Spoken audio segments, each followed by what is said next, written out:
ልጆች አሏቸው ነበር፣ ሴቶች ናቸው። ከዛ ሰውየውና ሴትዮዋ ተለያዩ፣ ተፋቱ። ከተለያዩ በኋላ ሴትዮዋ ጋርና ልጆቹ ጋር ቀረፉኝ። ከዛ ሴትዮዋ ደሞዜን ከለከለች። ለ3 ወር ለ4 ወር ከልክላኝ ወደ ቢሮ ሆንኩኝ። ከዛ ደወሉላት መጣች። የዛ ጊዜ ደግሞ አበሻ ምንም የለ አረቦች ነበሩ ቢሮ ውስጥ ያሉት። ደወሉላት መጣ። ከዛ ተመለሱ በኋላ ሰጠችኝ። እሷም ደሞዙ የኔ 3 ወሬን የከለከለችኝ ሰጠችኝ። እንደገና ደግሞ መልሳ ከለከለችኝ። ስጪ ስላት ፓስፖርትሽን አላስተካከልኩልሽም፣ ሰውየው ይዞት ሄዷል፣ እኔ ጋር አይደለም ትለኝ ነበረ። ሰውየው ደግሞ የተለያዩ ጊዜ ፓስፖርትሽን ከንስራ አደረኩልሽ አለኝ። በሱ ስም ነበርኩኝ። እሱ ነው ያመጣኝ። ያኔ እሱ ነበር ቀያማ ምን ሁሉንም የሰራልኝ። ሲለያዩ ሲሄድ እኔ ከንስራ አድርጊሻለሁ። ሴትዮዋን ደግሞ ስጠይቃት ፓስፖርቴ እኮ እኔ ጋር አይደለም ትለኝ ነበር።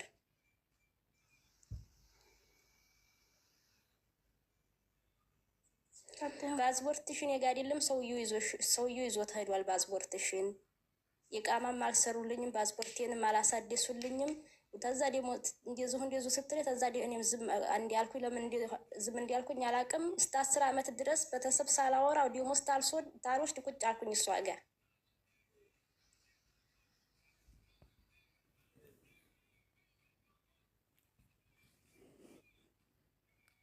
ተቤተሰብም ጋር አላወራም፣ ተቤተሰብም ጋር አላወራም። ስልክ እጄ ላይ የሚለኝ ተቤተሰብም ጋር አላወራም። ተማንም ጓደኞችም ስልክ እጄ ላይ የለም። ተማንም ጋር አላወራም። ደግሞ ዝማታ አልወስድ ደግሞ አልክም። ቤተሰቦች ጋር 10 ዓመት ተቀመጥኩኝ እሷ ጋር። ማን ጋር? ሴትዮዋ ጋር የምሰራበት ቤት። ሁለተኛው ቤት ማለት ነው። የመጀመሪያው ቤት ቢሮ መለሰችሽ፣ ሁለተኛው ቤት እሱ ጋር ነው። ሂጅ እኮ እሷ ናት የመለሰች ተቢሮ እሷ ጋር ወደ እሷ ጋር ነው የተመለስኩት። መለሰሽ እዛው ቤት ነው። እነሱ እዚያ ተመለሽ አሉኝ። ተመለሽ ደሞዝሽን ትሰጫለሽ አሉኝ እና ተመለስኩኝ እሷ ጋር። የከለከለችኝ እኔ 3 ወሩን ሰጠችኝ። ከዛ ደግሞ መልሳ ከለከለችኝ። አንዴ ጭንቅላቴ መያዝ አልቻለም። ቆይ እየጠየኩሽ እኔ ልጻፍና ጭንቅላቴ በጣም ብዙ ችግር ስለምሰማ ጭንቅላቴ መያዝ አልቻለም። ሞልቶ እየፈሰሰ ነው። ስለዚህ አንዴ ቆይ። እሺ ቆይ እኔ ስጠይቅሽ አንቺ ትነግሪኛለሽ። እሺ ወይ ከመጣሽ 17 ዓመትሽ ወይ 17 ዓመት። ኦኬ ከዛ የመጀመሪያው ቤት ስንት ጊዜ ሰራሽ?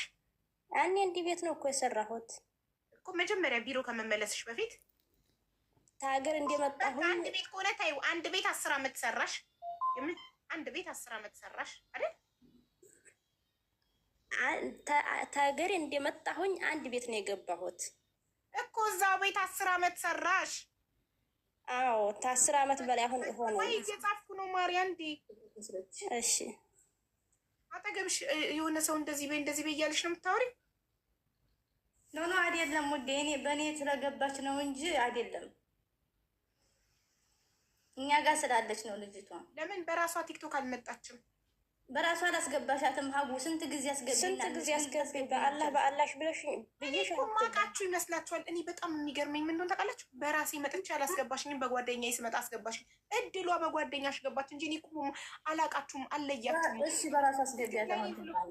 የሁላችሁ አዳምጡኝ። ችግር ላይ ነኝ ብሎ የጻፈው ሰው ኮመንት ላይ እድሉ ተስቦ ይገባል። እዚህ ቤት ገስት አይከፈትም። ሪኩዌስት ተልኮ አክሰፕት አላረጋችሁም ልትሉ አትችሉም። ኮመንት ላይ ችግር ላይ ነኝ ብሎ ይጽፋል። ኮመንቱ የታየለት ሰው ኢንቫይት ተደርጎ ይገባል እንጂ እኔ ከማንም ሰው ጋር ፐርሰናል ችግር የለብኝም። እሺ አሁን በሱ አካውንት አስገቢያት ቤት ነው።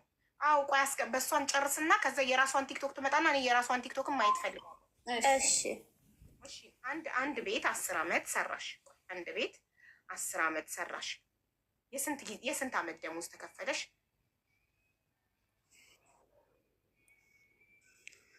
ውዴ እኔ አንድ ቤት 15 ዓመት የእኔ ተመጣው ጀምሬ አንድ ቤት ነው የሰራሁት። በቃ እሺ 15 ዓመት ሰራሽ። አንዴ ጠብቂ። አዎ 0.5 ልቀይራት።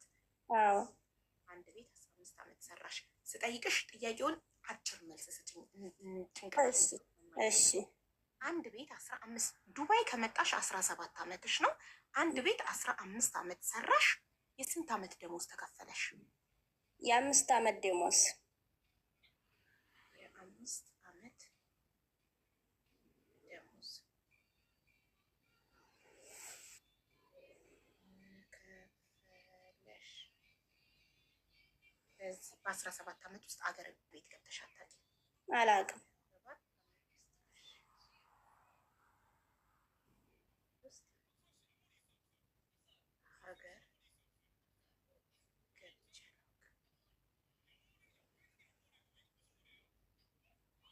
እሺ የምትስቁ ጥርሳችሁ ይርገፍ ኢንሻአላ። እንትን በ15 ዓመት ውስጥ ምን ያህል አመታት ቤተሰብ ጋር ደወልሽ? ለ5 ዓመት እየደወልኩ ነበር። ለ5 ዓመት ደሞዝ እየወሰድኩ ነው ያለሁት። ለ5 ዓመታት ደሞዝ እየወሰድሽ እንደነበር ጽፌዋለሁ። 5 ዓመታት ቤተሰብ ጋር እደውል ነበር።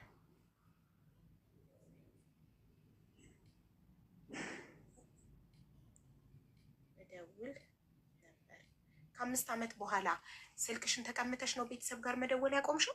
እኔ ተፊቱን ስልክ የለኝም ነበር፣ በእነሱ ነበር የምደውለው በሰዎች። ከ5 ዓመት በኋላ አናስደውልም ብለውሽ ነው? አናስደውልም አለችኝ።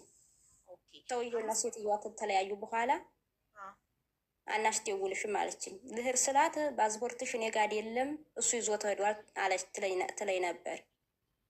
ፓስፖርት ያልቋል፣ ኢቃማ አላሰሩልኝም፣ እኔ ጋር የለም ፓስፖርትሽ፣ ሰውየው ይዞት ሄዷል። እሺ አንድ ቤት ውስጥ 15 ዓመት ስትሰሪ ለ5 ዓመታት በሰላም ደሞዝሽ ሲከፈልሽ ቤተሰብ ጋር ስትደውይ ዝም በይና አዳምጠሽ መጨረሻ ላይ አውጥኛለሽ። እንደገባኝ ከሆነ አንድ ቤት ውስጥ 15 ዓመት ሰርተሽ ለ5 ዓመታት በሰላም ቤተሰብ ጋር ትደውይ፣ ብርም ትልኪ፣ ደሞዝሽ የሚሰጥሽ ነበር። ከ5 ዓመት በኋላ የምትሰሪባቸው ሰዎች ባልና ሚስት ተጣልተው ሲለያዩ ባል ሲሄድ ሚስት ጋር ቀረሽ አንቺ። ሚስትም ፓስፖርትሽ ባሌ ይዞት ሄዷል፣ ከዚህ በኋላ ቤተሰብ ጋር ትደውይም ብላ እንደማገት ያለ ደሞዝ 10 ዓመታትን ቤተሰብ ጋር ሳታስደውልሽ ደሞዝ ሳትከፍልሽ 10 ዓመታትን አሰራችሽ። ትክክል ትክክል። እሺ ደሞዝሽ ስንት ነበረ? በ800 ነው የመጣሁት።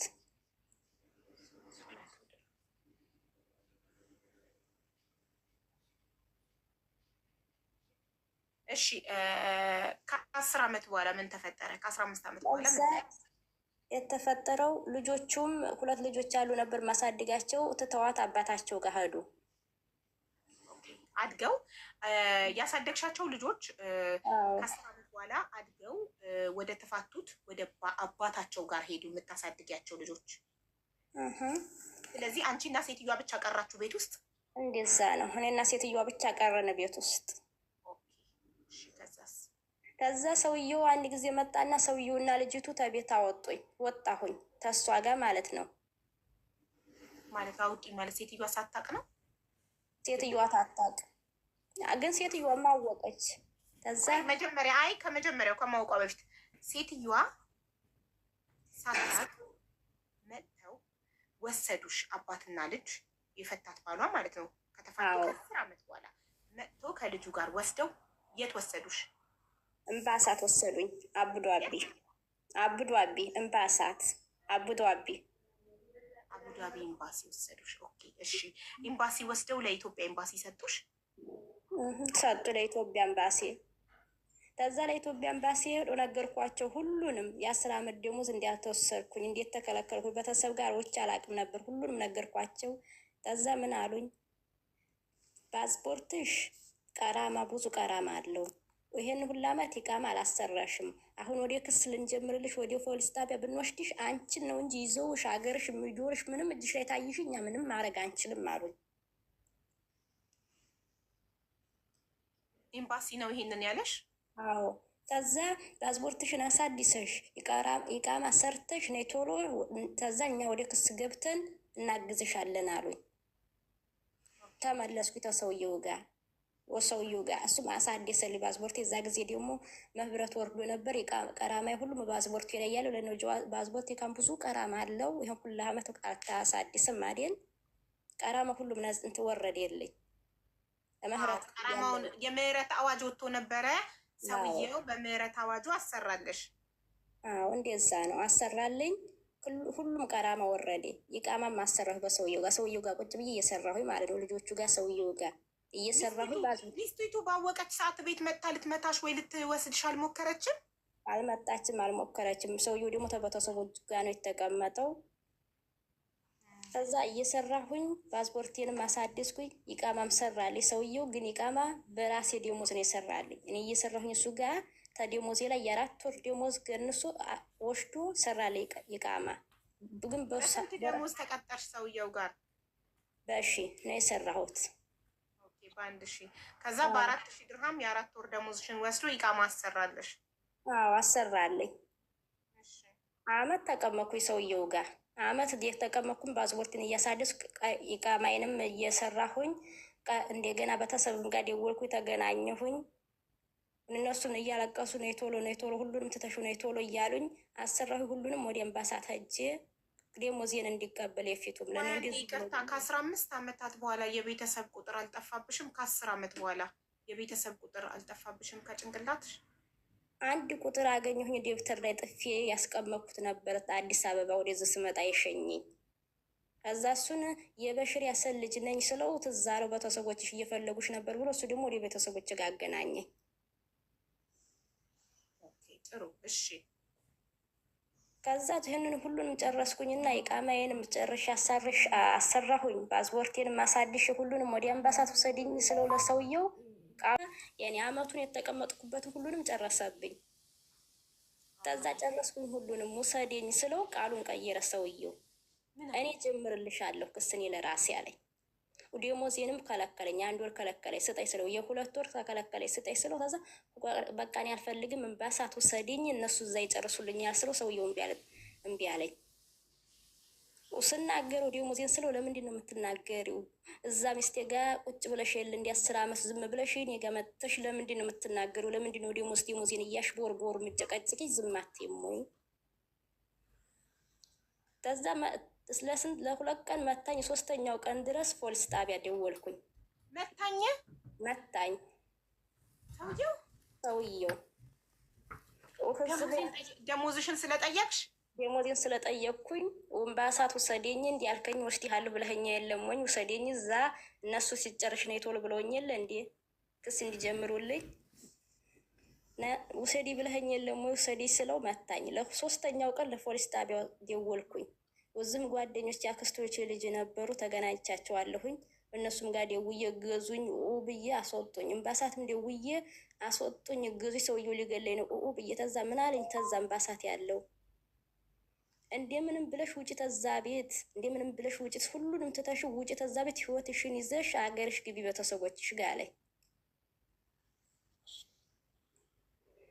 ተዝ ጓደኞች እዚህ አሉት፣ የአክስቶችም ልጆች እዚህ አሉት። ፖሊስ ጠርተው በግዴታ ተቤት አስወጡኝ። ፖሊስ ነው ያወጣኝ ተቤት። ፖሊስ ሰውየውንም ይዘውት ፖሊስ ጣቢያ ታስሮ ከዛ ሰው ክስ ምዛም ነገርኳቸው። ሁሉንም ሲጠይቁኝ ሰውየውም ለ4 ቀን እንደዚህ ታስሮ ነበር ክስ ቤት። ግን ክሱን የጀመርኩት በ2 መንገድ ነው። አንደኛውን ክስ የጀመርኩበት የ10 ዓመት ደሞዝ የከለከሉኝን፣ አንደኛውን ደግሞ የሰውየው የደበደበኝ ሰጥሽ ከንሰርሽን ሲሉ ለቀኩት። አንደኛው ክስ እንዲህ ያለ ነው። የትኛውን ክስ አነሳሽው? የትኛውን ክስ? የደበደበኝ የሚለውን ክስ ነው ያነሳሁት። የደበደበኝ የሚለውን አነሳሽለት? አነሳሁት። አንድ ክስ ቀረበት ማለት ነው። አንድ ክስ ቀርቶበታል። አዎ የደሞዝ የ10 ዓመት የከሰስኩበት ቀርቶበታል። ከዛ ወጣሁኝ። ወደዛም አልተመለስኩም። ወደዚህ ነው የመጣሁት። እዚህ እህቴ ጋር ነው ያለሁት። እዚህ ተመጣሁ በኋላ ሰውየው ደወለልኝና እኔ ሰጥቼሽ የለም ወይ 10 ዓመት ደሞዝሽን 100 ብር ሰጥቼሻለሁኝ። ስልክ ሰርቀሽ 14,000 ብር ሰርቀሽ ሄደሻል፣ ጠፍተሽ ነው የሄድሽው። እንደዚህ ብዬ እኔም ክስ አደርግልሻለሁ አለኝ።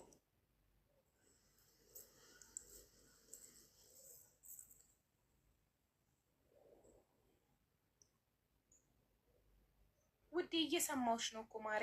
ምን ሆንሽ? እንደዚህ ታደርጊ በሆነ እኔም ክስ ጀመርኩት። ይኸው ክስ ደግሞ እንትን የጀመርኩት ብዙ ነገር ጣጣለው። ለዚህ ነው እኔ የፈለግኩሽ እገዢኝ። እኔ ሀገሬ መግባት ነው የፈለግኩት። ቤተሰቦችም እዛ እያለቀሱ ነይ ቶሎ እያሉ እኔ ቤተሰቦች እናትና አባቴን ማየት እፈልጋለሁ። አልሐምዱሊላህ እስካሁን ድረስ አሉ እየጠበቁ ነው። ግን አሁን የሚፈጠረውን አላውቅም። አይናቸውን ድምጣቸውን እንደሰማሁኝ አይናቸውን ማየት እፈልጋለሁኝ። እኔ ሀገሬ ነው መሄድ የምፈልገው። እገዢኝ። ማሬ ክስ ፋይል እኮ ክስ የከፈተ ሰው እኮ ክስ ከሳሽም ሆነ ተከሳሽ ፋይል ሳይዘጋ እኮ ከኢመራት መውጣት አይችልም። ክሱን መጨረስ አለብሽ እኮ አንቺ። አዎ እኔማ እንደዚህ ነው የምለው። እሱን ጨርሼ ገንዘቤን ይዤ ሀገሬ መሄድ ነው የምፈልገው። ግን ይሄን እንዴት ብዬ ጀምሬዋለሁኝ፣ ግን እንዴት እንደሚያልቅልኝ እንዴት እንትን የምለው እንጂ አስረጅኝ። አንቺ መሳፈር ክስ ከፍተሻል፣ ፋይል ከፍተሻል። ከፍቻለሁኝ። በፍርድ ቤቱ ስቴፕ መሰረት ፍርድ ቤቱ በሚሰጥሽ ቀጠሮ ስልክሽ ላይ በሚገባው መሴጅ መሰረት ዩኤኢ ፓስሽ ላይ እየተከታተልሽ በቀጠሮ መሰረት እየሄድሽ ፍርድሽን ትከታተያለሽ። ግን አንቺ አንድ ግለሰብ ስለሆንሽ ብቻሽን ስትሮንግ ስላልሆንሽ ኤምባሲ ከጀርባ እንዲደግፍሽ ታደርጊያለሽ። እንዴት አትይም? ኤምባሲ ኢቃማ ይዘሽ ከመጣሽ እናግዝሻለን ባላችሁኝ መሰረት ደሞዜን መስዋዕት አድርጌ ይኸው ኢቃማዬን። እንዴት ነው አማርኛሽ እንደዚህ ንጹህ የሆነው? ማሻላ የጠፋብኝ ማለት ግን አመት የተቀመጥኩበት ጓደኞች አሉ መሰል መልሼ እንደገና ትዝ አለኝ። ጥሩ እሺ፣ አሁን ለታሜ ላስረዳውና 10 ዓመት ነበረ። ልክ ባልና ሚስት ሲፋቱ ባል ሲሄድ ሚስት እንደማገት ነው ያገተቻት። በቃ ቤት ውስጥ በነፃ ለ10 ዓመታት እያሰራቻት ቤተሰብ ጋር አትደውልም ነበረ። በደንብ ታሪኳን ስላዳመጥኳት ስፔሻሊ ደግሞ እኔ ጭንቅላት የሚይዘው የሆነ ነገር ስጽፈው ነው፣ ወረቀት ላይ ሳሰፍረው ይሄ በደንብ ይይዛል። ኦኬ አሁን እኔ ለታሜ ላስረዳው። ታሜ አሁን የመጣው እሺ ወዴ እንትን ይለናል ምን ማድረግ እንዳለብን። እሺ ግን ሀቢባ ድምፅሽን ትንሽ ከፍ አድርጊ። ማባረፍ የአንቺ ነው ዛሬ እንትን እያለ እሺ እሺ እሺ። ልጅቷ ስሟ መሁባ በሺር ሐሰን ትባላለች።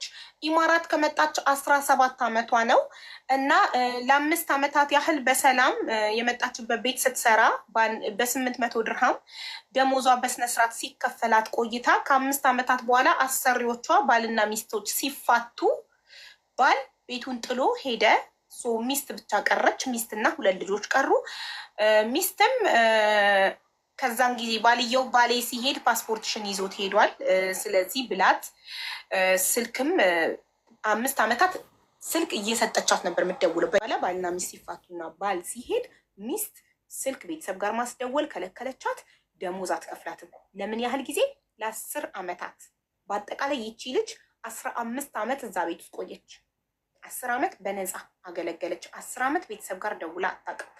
ከ10 ዓመት በኋላ ምን ተፈጠረ? እነዚህ ያሳደገቻቸው 2 ልጆች አድገው እናታችንን አንፈልግም ብለው ወደ አባታቸው ሄዱ። ወደ አባታቸው ሄዱና ሴትዮዋና እቺ ሰራተኛ ብቻ ቤት ውስጥ ቀሩ። ልጆቹ ሄደው ለአባታቸው ስለ ቤት ውስጥ ስላለው ነገር ተናግረው አባትና ልጅ አንዷ ልጅና አባት መጥተው ሴትዮዋ ሳታቅ እሷን ወሰዷት። ከቤት አወጧትና ወስደው ኤምባሲ ወሰዷት። ኤምባሲ ገብታም ችግሯን 10 ዓመት ያለ ደሞዝ ቤት ተዘግቶባት ያለ ስልክ ቤተሰብ ጋር ሳትደውል እንደሰራች ስትናገር ኤምባሲ አሁን ላይ ቼክ ሲደረግ ፓስፖርት ነንበሯ አንቺ ኢማራት ከገባሽ ጀምሮ ለ15 ዓመታት ኢቃማ ተሰርቶልሽ አያውቅም። ህገ ወጥ ነሽ፣ በጣም የብዙ ዓመት ቀራማ አለብሽ። ለአንቺ እኛ መክሰስ የምንችለው ኢቃማ ስታሰሪ ነው። ስለዚህ ቀራማሽን አፋ ጠይቀሽ አፋሩሱን ተደርጎልሽ አሰርተሽ ነይና እኛ እንከስልሻለን ይሏታል። ይሄን ምላሽ ስታገኝ ሰውየውን በቃ ነይ እኔ ያሰራልሻለሁ፣ ስትከሽም እኔ ምስክር ሆንሻለሁ። ለምን እኔና ሚስቴ ስንፋታ መንግስት ከኔ የሰራተኛ ደግሞ 800 ድርሃም ከኔ ይቆርጥ ነበር። ስለዚህ መክፈል ነበረባት ከኔ እየተቆረጠብኝ እስከሆነ ድረስ። ስለዚህ እኔም አግዝሻለሁ ስትከሺልና ቃል ይገባላትና እቤቱ አምጥቷት፣ ቤተሰቦቹ ቤት ውስጥ ነው የሚኖረው። እዛ ቤት በ1000 ድርሃም እያገለገለች ከደሞዟ ኢቃማ ይሰራላታል። የ4 ወር ደሞዟ 4000 ድርሃም ኢቃማ ተሰራላት። ቀራማዋን አስቀንሶ ምናምን ኢቃማ አሰራላት ሰውየው። ፕሮሰሱ ጊዜ ፈጀ። ከ5 ወር በኋላ ሰውየውን ይኸው አሁን ኢቃማዬ አልቋል፣ ኤምባሲ ውሰደኝና ክሱ ይጀመርልኝ ስትለው ሰውየው ሀሳቡን ቀየረ። ከዛ በፊት ቆይ ደሞዝ ስትጠይቅ ኢቃማዋ ከተሰራ በኋላ ደሞዟን ስትጠይቅ ምን ነው ሚስቴ ጋር 10 ዓመት በነፃ ስታገለግያን ነበር፣ እኔ ጋር ሲሆን በየወሩ ደሞዝ የምትጨቀጭቅኝ ምንድን ነው አላት። እንደዛ እያላት እሷ ደጋግማ ደሞዝ ስትጠይቅ መታት። ከአንዴም 2-3 መታት። በሶስተኛው ግን ዱላ ሲበዛባት ፖሊስ ጋር ደወለች። ፖሊስ ጋር የደወሉላት ደግሞ የአክስቷ ልጅ ዘመዷ ነበረች አይ ቲንክ ያለችው። ፖሊስ ጋር ደወሉላት። ፖሊሶች መጥተው አወጧት። ሰውየውም ለ4 ቀን ታሰረ። እሷ ሰውየው ላይ ክስ መሰረተች። ምንድን ነው አንደኛ የደበደባትንና ሁለተኛ ደግሞ ለ10 ዓመታት በነፃ ያሰሯትን ለሰውየው እንትን እንዲልልሽ ምን እንዲልልሽ ነው አንሺለት የተባለችው? ውዴ ሰውየው ምን እንዲልልሽ ነው አንዱን ክስ አንሺለት የተባልሽው? ፓስፖርትሽን እንዲሰጥሽ ካንሰልሽን ተናዘር አድርጎ እንዲሰጥሽ።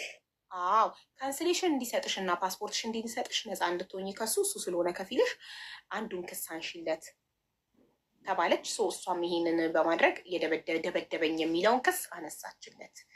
ሰውየው ተፈታ እና አሁን ላይ እሷ ይኸው ምንም አይነት መፍትሄ አላገኘችው። ምንድን ነው ማድረግ ያለባት? ይሄ ነው ባጭሩ ሳስረዳ ሳብራራ። ጠይብ ሁላችንም እንደምናውቀው የኢማራት ህግ ማለት በሰራተኛና አሰሪ መካከል ከ1 ዓመት ደሞዝ ወይም ሕቁቅ መጠየቅ መብት አይኖርም። ሐተ ለው ህጋዊም ብትሆን ለምሳሌ የ2 ዓመት ቆራርጦ ለምሳሌ 1 ወር ይሰጣል፣ 1 ወር አይሰጥም። ግን ለምሳሌ ያልተሰጣት 1 ዓመት ሙሉ 12 ወር ካለፈው በኋላ ከታሪኩ ማለት ነው። እኔ ለምሳሌ ዛሬ ማርች 5 የዛሬ ዓመት ማርች 5 ከዛም በፊት መጠየቅ መብት አይኖርም። ለማንኛውም የሰው ቤት ሰራተኛ ሆኖ ለከምፓኒ ሰራተኛ ቢሆን ከ1 ዓመት በላይ ሆኖ ሐቅ መጠየቅ አይችልም። ሐተ ለው ማስረጃ ካለው ማለት ነው። የኢማራት ህግ የሌበር ህግ እንደዚህ ነው። ሁላችንም ግዴታ ማወቅም አለብን። ለዛ ነው ደሞዛችሁን አታስቀሩ የምላችሁ በፊት። ለዛ ነው 1 ዓመት ካለፈበት ሐተ ለው ማስረጃ ካለሽ ማስረጃም አምኖ አይቶ ፍርድ ቤት ማስገደድ አይችሉም። ይሄ የኢማራት ህግ ነው። ስለዚህ ከዛም በፊት የነበረው መጠየቅ አትችም። ከ1 ዓመት ወደዚህ ከመጣሽ በደንብ መጠየቅ ትችያለሽ። በደንብ አሁን እኔ የመጀመሪያ ሀቢባ ማወቅ የምፈልገው የፓስፖርት ቁጥር እንድትሰጠኝ ምን ሲትዌሽን እንደሆነች ሲስተም ላይ ማወቅ እፈልጋለሁ። እህቴ ብትተባበረኝ የፓስፖርት ቁጥርሽን ብትሰጪኝ። ፓስፖርት ቁጥርሽን ንገሪው ለታሜ። ወይኔ ታሜ ዛሬ ገና ሰማሁኝ፣ አላቅም ነበረ ከ1 ዓመት በላይ ደሞዝ መጠየቅ እንደማይቻል። ወላሂ ሀቢብቲ እኔ በፊት ብዙ ነገር ስነግራቸው ነበረ። ያኔ ዝም እንዳይሉ 1 ዓመት ካለፈ ወላሂ ያኔ ሐተ ለው ሕቁቅ ካለባት ትኬትም ካለ አስብሸዋል። ለምሳሌ አንዳንድ ልጆች ምን ይላሉ? 6 ዓመት ሰርቻለሁ ከዛ በመሀል እዛ ያኔ በየ2 ዓመት ለምሳሌ መሄድ አለባት ኢትዮጵያ ትኬት ይሰጣጣል በፍሪ። አይ አሁን መሄድ አልፈልግም በብዛት የሚሉ አለ። ከ2-3 ዓመት በኋላ ኢንሻአላህ እሄዳለሁ የሚሉ በህግ መሰረት መጠየቅ አይቻልም። ትኬት ራሱ መጠየቅ خلاص አለፈብሽ፣ መጠየቅ መብት አይኖርሽም። አስብሻል በሰዓቱ በቃ መሄድ ካልፈለግኩኝ ለምሳሌ እኔ ሸሪካ እያለው ሸሪካው ራሱ ይሰጠናል። ኤግዛክትሊ አሁን ይኸውልሽ መሄድ ካልፈለግሽ ብር ማለት መውሰድ ነበረብሽ የትኬት አትሊስት ወይም የ1 ወር ደሞዝሽ። ኤግዛክትሊ ግን ካለፈበት በኋላ ያኔ ህግ ራሱ አይሰማሽም። ኦኬ ይቀበልልሻል፣ صح አዎ ሐቅ አለሽ እነሱ ጋር። ግን خلاص የኢማራት ቃኑን 1 ዓመት ካለፈበት መጠየቅ መብት አይኖርሽም። እሺ ታግታ ቢሆንስ ያቺ ሰው ከቤት ወጥታ መጠየቅ አልቻለችም፣ ፖሊስ ጋር መሄድ አልቻለችም፣ ስልክ የላትም። ዋቴቨር ኢዚት ምንም አይነት ምክንያት ቢሆን ተቀባይነት አይኖረውም። ህጉ የ1 ዓመት ደሞዝ ብቻ ነው መጠየቅ የሚቻለው። ከ1 ዓመት በላይ ደሞዝ የ6 ዓመት የ7 ዓመት የ2 ዓመት ምናምን መጠየቅ አይቻልም። መጠየቅ የሚቻለው የ1 ዓመት እና የ1 ዓመት ብቻ ነው። ትክክል ትክክል። ይህን ስለሚያውቁ ይሆናል እነሱም ስልክ ከልክለው በር ቆልፈው አግተው እንትን የሚሉት።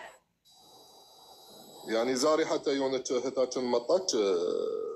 በቅርብ ጊዜ ነው የተሰራላት ከኢትዮጵያ የመጣችው። ኦልሞስት ወደ 5 ወር እየሰራች ሳይከፈላት መጨረሻ ላይ በቃ ውጪልን፣ ወደ ቢሮ ከፈለግሽ ወደ ራስሽ ከፈለግሽ እኛ ካንስሌሽን እንልክልሻለን፣ በቃ ውጪልን ከዚህ። ልጅቷ ምስኪን ተሸወደች በዚህ ነገር ማለት ነው። በቃ ምንም ደሞዝም አልፈልግም خلاص ልውጣና ልገላገላቸው ሌላ ቦታ ማለት ይሻለኛል አለች። ወጣች። ከዚህ ልክ እንደወጣች ማለት ብሎክ አስደረጓት። አሁን ልጅቷ መጣች። እሺ ደሞዚን 5 ወር ሰርቼ 1 ድርሃም አልሰጡኝም። የወጣሁት እነሱ ውጪ ስላሉኝ ከወጣሽ በኋላ ካንስሌሽን እንሰጥሻለን ብሎ አሁን ብሎክ ተደረኩኝ። ምን ላድርግ ትለኛለች። ኦልሬዲ خلاص ኦልሬዲ ብሎክ አደረገሽ ምን ማለት ነው? ጠፋችብኝ፣ አመለክተብሽ። አሁን ማለት ብትሞክር ምንም የሚሰማት የለም። ኦልሬዲ አሁን ዛሬ ማለት ወደ ወዛረተል አመል እንድትሄድ ማለት አደረግኳት። እዛ ማለት ያኔ እንደ ይግባኝ ነገር ማለት ነው። ማስረጃ ስላላት እንድትወጣ እንትን ማስገባትም ትችላለች እንደ ይግባኝ ነገር። ገባሽ? በጣም ያሳዝናል። እሺ አንድ ሰው ደግሞ አንዳንዴ ሀቢባ ማለት ህጉን የማያውቁ ብዙ የሚጠይቅ መብት አይኖራቸውም። ስለዚህ 1 ዓመት እንዳያልፍበት መጠየቅም አለባቸው ወዲሁ። ግን 1 ወር ነው አይደል ሌበር የሚለው ሲጀመር ደሞዛችሁ ከ1 ወር በላይ ካልተከፈላችሁ አመልክቱ ነው አይደል የሚለው? አዎ መመልከት ይችላል ወይም መክሰስ ይባላል ማለት ነው እኮ። መክሰስ የሚችሉት ከ1 ወር በላይ ሲሆን ደሞዛቸው የመክሰስ መብት አላቸው። አሁን ለምሳሌ የዚህ ወር አልተከፈላቸውም፣ ወደ 2ኛ ክፍያ ወደ 2ኛ ወር ሲደርስ የመጀመሪያ ወር ካልተከፈላቸው መክሰስ ወይም መመልከት ይችላሉ። 80084 ማለት ነው የሌበር ኦፊስ ቁጥር። ፓስፖርት ነምበርሽን አወጣሽ እናት? አይዋ ኤቢ ኦኬ 8